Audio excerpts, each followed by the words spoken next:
Welcome to City TV, your travel television show taking you on a fast-paced journey to the world's best hotels and resorts, from Miami to Hollywood to Manhattan and the Big Apple. Go behind the scenes to meet the world's most celebrated chefs in person, and look for late-breaking restaurant openings, offering extensive wine lists and news. Jet setters worldwide travel through City's weekly focus on airlines, limos, car rentals, and cruises. Taking time out to fully enjoy the Lux life, City TV viewers learn what's hot in each city, with close-up shots of today's savvy city crowd pairing cocktails and cigars. Join hostess Rebecca Blackwell now in this 10-minute demo tape, highlighting City TV interviews from around the world. Hi, I'm Rebecca Blackwell, hostess of City TV, sitting here in my city desk in Beverly Hills.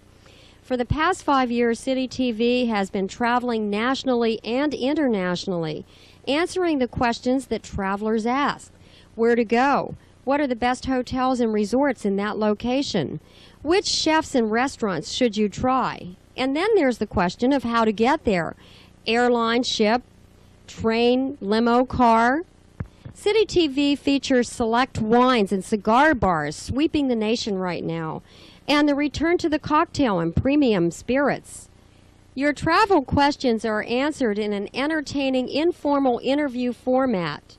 Please take a look now at some of the City TV interviews and count yourself in for the future. Watch.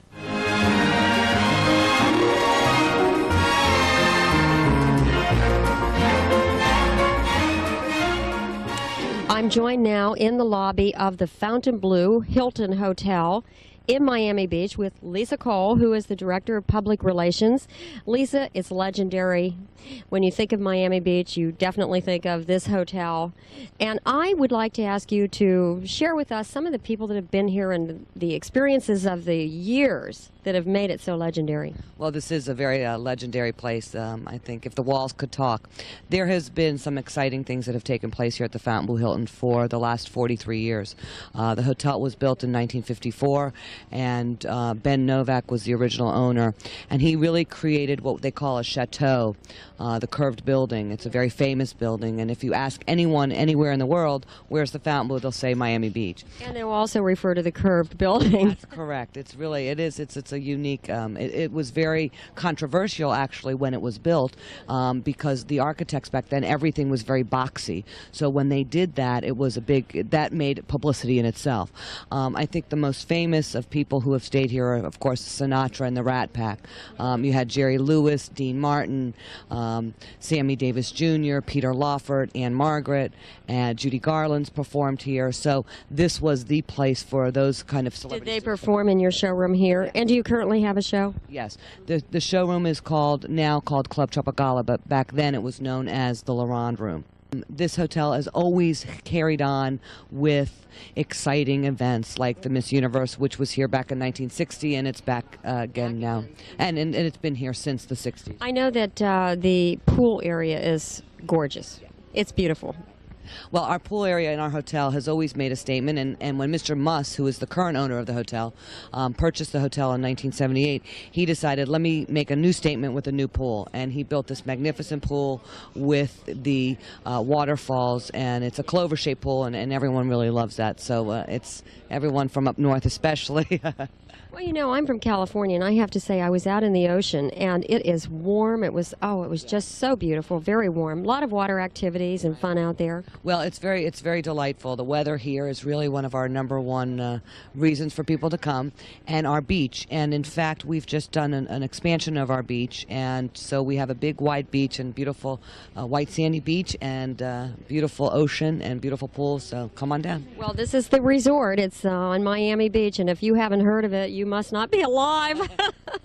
Fontainebleau Hilton, and let's just say it in the correct way. Well, it's pronounced by everyone Fontainebleau, but it is the correct pronunciation is Fontainebleau. So, but I think everyone knows whether it's Fontainebleau or Fontainebleau, it's the unique hotel in Miami Beach. Exactly, and we thank you, Lisa, for sharing that with us.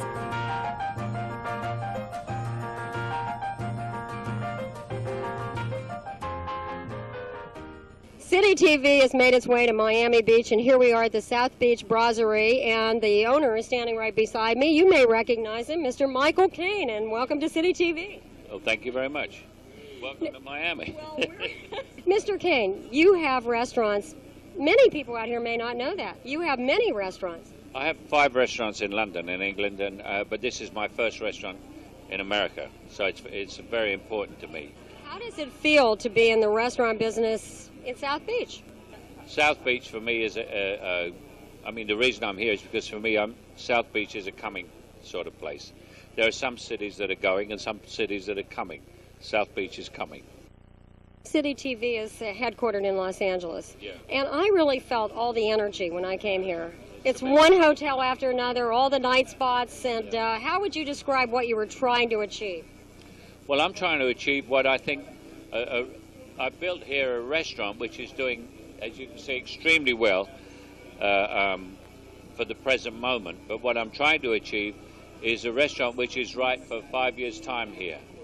And it's been built, this restaurant has been built for the future, not for the present day. But what actually happened is once we opened, we found it was for present day now, and we got swamped with people. Well, I understand. He's angry with me.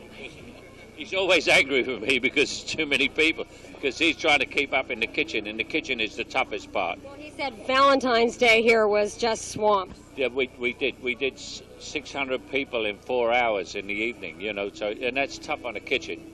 Well, we're going to tell all the people back in Los Angeles, and by the way, this show is airing in Manhattan, so we're asking you Manhattanites and all you Los Angelinos to come to South Beach and the South Beach Brasserie. South Beach Brasserie, yeah. And someone said to me the other day, "Where is it?" I said, "It's in South Beach."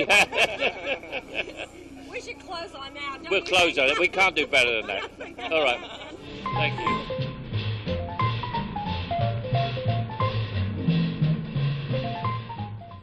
Steve, you know, this is just such a great event. Everybody's enjoying themselves, and I thought maybe you'd pour some Glen Ord for us and tell us a little more about it while we're pouring it. All right, well, I'll tell you what we'll do. We'll show you how to drink a single malt scotch. Let me just give you a little bit more in this glass so you'll be able to really enjoy it. Now, one of the mistakes that people make sometimes in drinking any sort of a distilled spirit, and especially a single malt scotch, is they try to inhale it and smell it the way they would as if they were drinking wine, and they stick their nose in the glass and take a big whiff, and then they say, "Wow, this is way too strong for me." That's a mistake. What you do is you open your mouth a little bit and you just breathe in instead of taking a huge whiff. Now try that. I'm watching now. You do it. Can you tell that I'm inhaling, but I'm not trying to... You should put it up to your nose, but not in the glass. Exactly. Like that. Right. Now, like that. Yeah, okay. Obviously, you taste it next. Okay, so let's do that in concert. Let's do that together. Here we go.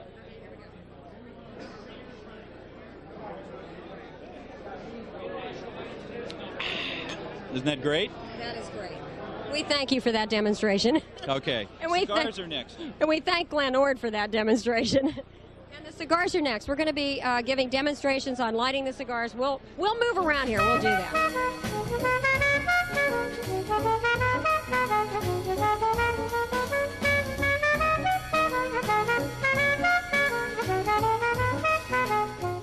I think it's about time now for us to get into lighting a cigar. Now, you have a cigar lid here, which, by the way, you have not taken that ash off that cigar. Is that something that's advisable to do? It's gone out, but since we've been talking. But I just wanted to see how far we could go with it, and you can see that I'm moving the cigar around pretty good, and it's holding its ash well. And that's a sign of a good cigar. It's a nice, tight ash. It's not flaking or falling. And what you would do now is if your ash was about this long, rather than dropping it in your lap or on the table, what you would want to do is you would want to roll the ash off rather than flicking it off, and relight it if need be, or just continue to puff on it till you acquire another ash. It's been a real pleasure. It's been my pleasure. And enjoy your cigar. I most definitely. And start booking your calendar for our next show. We're ready. We're packed, ready to go. Thank you. Thank you.